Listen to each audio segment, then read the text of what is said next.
आपने अपने घर का टीवी बंद कर दीजिए, क्योंकि जब से टीवी चल रहा है आपने चिंतन करना छोड़ दिया है। इस टेलीविजन का सबसे ज्यादा नुकसान अगर कोई हो रहा है समाज को, तो हमारी विचारशीलता खत्म हुई है, बहस करने की शक्ति खत्म हो गई है, विश्लेषण करने की शक्ति खत्म हो गई है। देश और समाज और राष्ट्र के बारे में सोचने की बातें हमने बहुत पीछे छोड़ दी है, क्योंकि टेलीविजन में फंस गए। और होता क्या है, दिन भर मान लीजिए हमारे मन में कोई विचार आता भी है, कोई चिंतन हम करते भी है राष्ट्र के लिए, देश के लिए, और घंटे भर का चित्रहार देख लेते हैं तो सब साफ हो जाता है दिमाग में।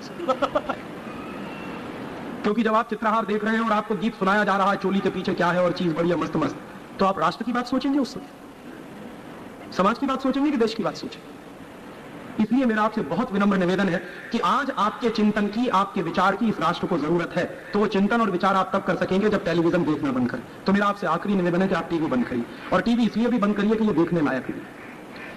जिससे भी मैं पूछता हूं कि भाई टीवी क्यों देखते हो, हर व्यक्ति एक ही जवाब देता है, राजीव भाई मनोरंजन करने के लिए।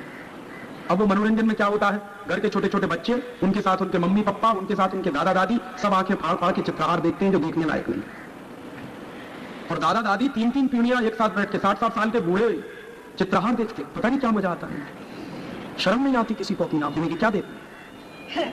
उनके बच्चे भी देख रहे हैं, वो भी देख रहे हैं, और पूरा का पूरा परिवार का सत्यानाश हो रहा, मर्यादाएं खत्म हो रही। इसलिए आप ये टीवी बंद करिए, और इसलिए भी बंद करिए कि ये टीवी नहीं है, इडियट बॉक्स, बुद्धू बक्सा। और इसकी इडियोसिटी कितनी जबरदस्त है उसका एक उदाहरण मैं आपको दूं। टेलीविजन पे किस तरह की इडियोसिटी आती है। एक एडवर्टाइजमेंट आता है जिसमें एक छोटा सा बच्चा कहता है आई एम कॉम्प्लोन बॉय, तो फिर एक छोटी सी बच्ची कहती है आई एम कॉम्प्लोन गर्ल। इसका माने क्या, मैं कॉम्प्लोन का बेटा हूं और मैं कॉम्प्लोन की बेटी हूं। और कॉम्प्लोन क्या है, टिन का डिब्बा। अब आप बताइए, टिन के डिब्बा के बेटा बेटी हो सकते? और अगर टिन के डिब्बा के बेटा बेटी हो रहे हैं तो ये आपके पुरुषत्व को सबसे बड़ी चुनौती है। बेटा बेटी मम्मी पापा के हैं कि कॉम्प्लोन के? फिर आप कहते हैं, आजकल के माँ बाप से मैं एक ही बात सुनता हूं, राजीव भाई हमारे बच्चे हमारी सुनते नहीं है, हमारी मानते नहीं है, वो सुनेंगे मानेंगे कैसे, वो आपके है, वो तो कॉम्प्लोन के। इसलिए ये टीवी नहीं है, इडियट बॉक्स। और इसकी इडियोसिटी का एक दूसरा उदाहरण, टेलीविजन पे जाहिरात आता है, लाइफ बॉय है जहां तंदुरुस्ती है वहां। अभी आप बताइए कि तंदुरुस्ती अगर लाइफ बॉय से आती है तो भोजन क्यों करते? आज के बाद सब भोजन करना बंद करिए, एक एक लाइफ बॉय खरीद लीजिए और दिन में 10-10 बार रगड़िए, सबकी तंदुरुस्ती है। ऐसे इडियोसिटी दिखाते हैं। टेलीविजन पे कहता है लाइफ बॉय मैल में छुपे कीटाणुओं को धो डालता है। कभी टीवी नहीं कहता कि मैल में छुपे कीटाणुओं को मार देता, हमेशा कहता धो डालता है। इसका मतलब जानते हैं क्या, जो कीटाणु मैल में छुप गए हैं इनको धो पहुंच के और तंदुरुस्त बना देता है। इसलिए टीवी नहीं है, इडियट बॉक्स। क्या दिखाते हैं जाहिरात में, एक खिलाड़ी है जो फुटबॉल खेलना नहीं जानता, लाइफ बॉय लगा के जब फुटबॉल खेलने जाता है बिना गोल मारे वापस नहीं लौटता। तो मुझे लगता है भाई लाइफ बॉय लगाने से इतना अच्छा कोई खिलाड़ी बनता है तो पूरी की पूरी फुटबॉल टीम को लाइफ बॉय की एजेंसी दे देनी चाहिए। क्योंकि हमारी फुटबॉल टीम जब ओलंपिक में जाती है तो 0 अंडा लेके आती है, क्वालिफाइंग राउंड में बाहर हो जाती है। उस दिन मुझे इतना अफसोस होता है कि एक एक खिलाड़ी को 2-3 पैकेट लाइफ बॉय के मिले होते तो 10-12 गोल्ड मेडल तो आ ही जाते थे। तो टीवी नहीं है, इडियट बॉक्स है। क्या इडियोसिटी दिखाते हैं टेलीविजन पे, एक जाहिरात आता है फेयर एंड लवली, क्या है गोरेपन की क्रीम। अभी आप बताइए, फेयर एंड लवली लगाने से सब गोरे हो जाते तो दक्षिण भारत में तो कोई काला नहीं रहना चाहिए। आप एक नहीं 100 फेयर एंड लवली लगाइए, आप जैसे हैं वैसे ही रहने वाले, कोई फर्क नहीं पड़े। ऐसे ही टेलीविजन की इडियोसिटी है, उस पर एक जाहिरात आता है रोटोमैक्स, एक पेन है, क्या होता है उससे, लिखते लिखते जरा बताइए कि ऐसा भी कोई पेन आता है जिससे लिखते ही लिखते सब हो जाए। और आपके देश के बच्चे स्कूल में पढ़ने के लिए जा रहे हैं कि लिखते लिखते सब करने के लिए जा रहे हैं। इसलिए ये टीवी नहीं है, इडियट बॉक्स। और इसकी इडियोसिटी का नमूना देखिए, एक विज्ञापन आता है कॉलगेट का, उसमें क्या दिखाते, 2 पति पत्नी साथ साथ चल रहे, थोड़ी देर के बाद पत्नी मुंह खोल लेती और अपनी सहेली से कहती कैसे कहूं उनकी सांस में बदबू आती है। तो उसकी सहेली कहती सांस में बदबू, चल मेरे साथ। दोनों डॉक्टर के पास जाते हैं, डॉक्टर साहब कहते हैं अरे कॉलगेट का सुरक्षा चक्र तो अपनाया नहीं, सांस में बदबू तो आएगी। तो उनके घर में कॉलगेट आ जाता है। उनके मिस्टर जिनकी सांस में बदबू आती है वो कॉलगेट रगड़ते हैं। कॉलगेट रगड़ने के बाद दिखाते हैं उनकी पत्नी उनके नजदीक आ जाती है और नीचे एक लाइन लिखते हैं दूरियां नजदीकियां बनी। जानते हैं इसका मतलब क्या? इसका मतलब है 2 पति पत्नी अगर कॉलगेट नहीं करेंगे तो दूर दूर रहेंगे, कॉलगेट करेंगे तभी नजदीक रहेंगे। का रिश्ता परस्पर प्रेम, परस्पर विश्वास, परस्पर सद्भाव पर टिका होता है। ये इडियट बॉक्स कह रहा है कि कॉलगेट पेस्ट पे टिका हो।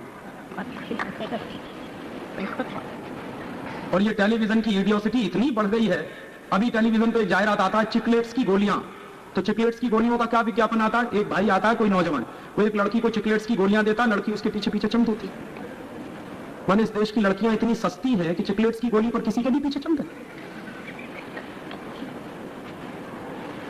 इसलिए मैं आपसे कह रहा हूं कि ये टेलीविजन नहीं है, इडियट बॉक्स है। और आप क्या करते हैं कि बार बार लगातार यही इडियोसिटी देखते हैं, बेवकूफी देखते हैं, और आप फिर वही बेवकूफी करते हैं बाजार में जाके, वो सामान खरीद के लाते हैं। इसलिए मैं आपसे मना कर रहा हूं कि ये टीवी बंद करिए, और ये टीवी इसलिए भी बंद कर दीजिए कि बच्चों पर इसका बहुत बुरा असर पड़ रहा है। अभी मैं पूना में था, मेरा जाहिर व्याख्यान हुआ, एक डॉक्टर आया मेरे पास व्याख्यान के बाद, उसने बताया, राजीव भाई पूना के मेंटल हॉस्पिटल में वो डॉक्टर नौकरी करता, उसने बताया कि एक बच्ची है 12 साल की, जी हॉरर शो देखकर पागल हो गई, उसका इलाज चल रहा है अभी पूना। अभी चंद्रपुर में जब मैं गया था तो मेरे जाहिर व्याख्यान के बाद एक बहुत ही गरीब मजदूर आया, रोता हुआ मंच पे आ गया, कहने लगा, राजीव भाई मेरे घर का तो सत्यानाश हुआ। मैंने कहा क्या हुआ तेरे घर में? तो कहने लगा, मैं बहुत गरीब मजदूर हूं, मेरे पास बिल्कुल पैसा नहीं, लेकिन मेरा एक 11 साल का बेटा वो रोज मुझको कहता था कि टीवी लाओ टीवी लाओ टीवी लाओ। मेरे पास पैसा नहीं था, मैंने बैंक से कर्जा लेकर टीवी खरीद लिया, और टीवी खरीद लिया तो उसका जो 11 साल का बेटा था वो टेलीविजन पे एक सीरियल देखता था, उसका नाम था शक्तिमान। तो वो शक्तिमान सीरियल में पता नहीं क्या दिखाते हैं कि वो कोई है घूमता हुआ ऊपर से कूदता है, जमीन पे आता है, कोई हीरो है उसका। तो बच्चा देखता था उसको गौर से। एक दिन क्या किया उसने, छत पे चढ़ गया और घूमते हुए कूदा छत पर से, उसके दोनों पैर टूट गए। उसको हॉस्पिटल में भर्ती कराया, डॉक्टरों ने एग्जामिन किया, उसके बाद उसको पैरालिसिस का अटैक आया, उसकी दोनों टांगें बेकार हो गई हमेशा के लिए। तो गरीब मजदूर कह रहा था कि राजीव भाई मेरे पास तो कुछ भी नहीं है, यही 11 साल का बेटा मेरी संपत्ति थी, ये चला गया मेरे हाथ से, अब क्या करेंगे। टेलीविजन का क्या असर होता है बच्चों पर, ये अहमदाबाद शहर की एक दुर्घटना मैं आपको बता रहा हूं। एक 7 साल की बच्ची ने अपने 1.5 साल के भाई को वॉशिंग मशीन में डाल दिया। क्यों? वो जो उसका 1.5 साल का भाई था वो थोड़ा काले रंग का था, उस बच्ची को ऐसा लगता था कि वॉशिंग मशीन से हर चीज साफ होकर निकलती है, तो उसने डाल दिया उसमें और बटन चला दिया उसने, खून ही खून और बच्चा मर गया। अब वो 7 साल की बच्ची का कसूर क्या? क्योंकि रोज तो वो टीवी तो यही देखती थी। मेरे इलाहाबाद शहर के बाजू में लखनऊ एक शहर है, वहां क्या हुआ, पिछले साल एक 4.5 साल का बच्चा था, वो क्या करता था, टेलीविजन पे एक विज्ञापन देखता था, थम्स अप का एक विज्ञापन आता था, उसमें एक नौजवान पैर में रस्सी बांध के उल्टा कूदता था।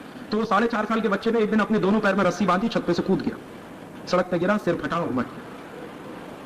कितना बुरा असर पड़ता है बच्चों पर टेलीविजन का, उसके लिए मैं कुछ नमूने आपको दे रहा हूं। और अमेरिका में भी यही हालत है, हमारे यहाँ ऐसा नहीं, अमेरिका में भी यही हालत। अमेरिका में अभी 2 बच्चों ने, प्राइमरी स्कूल के 2 बच्चों ने अपनी क्लास के 5 बच्चों का मर्डर कर दिया राइफल से। एक बच्चे की उम्र 11 साल, दूसरे की उम्र 13 साल, और उन दोनों बच्चों को पुलिस पकड़ के ले गई। पुलिस ने उनसे पूछा कि तुमने ये क्यों किया, क्योंकि 14 साल से कम उम्र के बच्चों को अमेरिका में सजा नहीं दी जा सकती।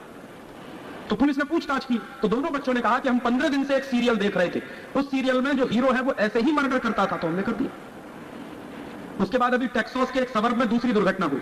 एक खुली जीप में अमेरिका के 10-12 बच्चे सवार हुए, उनके हाथ में स्टेन गन थी, टेक्सास के एक सबर्ब में गोलियां चलाते हुए बाजार में से निकल गए, 34 लोगों को मार दिया।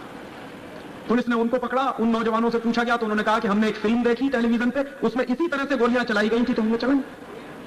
उसके बाद बिल क्लिंटन ने सेनेट में स्टेटमेंट किया, उन्होंने कहा कि अमेरिकी बच्चे अगर टीवी देखकर हत्याएं करना सीख रहे हैं और हत्यारे बन रहे हैं तो हमको ये टेलीविजन चैनल बंद करने के बारे में सोचना पड़ेगा।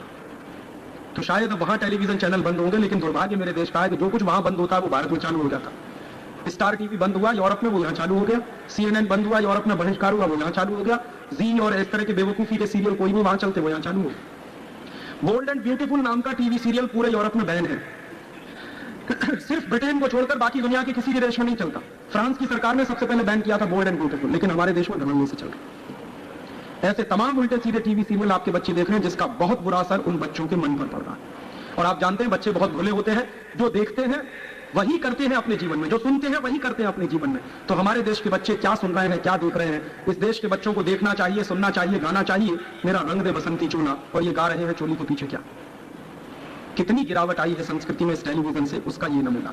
इसलिए मेरा आपसे निवेदन है कि जितनी जल्दी संभव हो ये टीवी चैनल बंद करिए, और इसलिए भी बंद करिए कि बहुत सारे टीवी चैनल अमेरिका के हैं। स्टार टीवी अमेरिका का है, ESPN अमेरिका का है, CNN अमेरिका का है, और ये सारे के सारे टीवी चैनल जब चलते हैं हमारे घर में तो इन टीवी चैनलों का पैसा हिंदुस्तान से बाहर जाता है। एक साल में जी सिनेमा, स्टार मूवीज और ESPN, इन 3 चैनलों का 225 करोड़ रुपया भारत से चला जाता विदेश में। तो पैसा भी हमारा जा रहा है, बर्बादी आ रही है हमारी, और देश के बच्चों के संस्कार भी खराब हो रहे हैं। तो ये संस्कार खराब हो गए और बच्चों का चरित्र बर्बाद हुआ तो आने वाली नौजवान पीढ़ी को क्या नसीहत देंगे। इसलिए मेरा आपसे ये आखिरी निवेदन है कि इस देश की नौजवान पीढ़ी बचे और इसके संस्कार बचे, भारतीय संस्कृति बचे। इसके लिए जितनी जल्दी हो अपने घर का टीवी बंद कर दीजिए। आप पूछेंगे फिर क्या करें मनोरंजन के लिए? बच्चों को अच्छी अच्छी किताबें पढ़ने को दीजिए, साहित्य की पढ़ाई करिए और आप कराइए। बच्चों को संगीत की शिक्षा दीजिए और आप खुद सीखिए। कला की शिक्षा दीजिए और सिखाइए। साहित्य, संगीत, कला, इन 3 चीजों में जो बच्चों को शिक्षा मिलेगी और मनोरंजन होगा वो किसी भी दूसरे चीज में नहीं है। तो मेरा आपसे ये आखिरी निवेदन है कि घर से टीवी निकालिए, साहित्य, संगीत, कला के माध्यम से बच्चों में परिष्कार डालिए, संस्कार डालिए और इस देश के साथ जो सांस्कृतिक आक्रमण चल रहा है इसको रोकने में मदद करिए।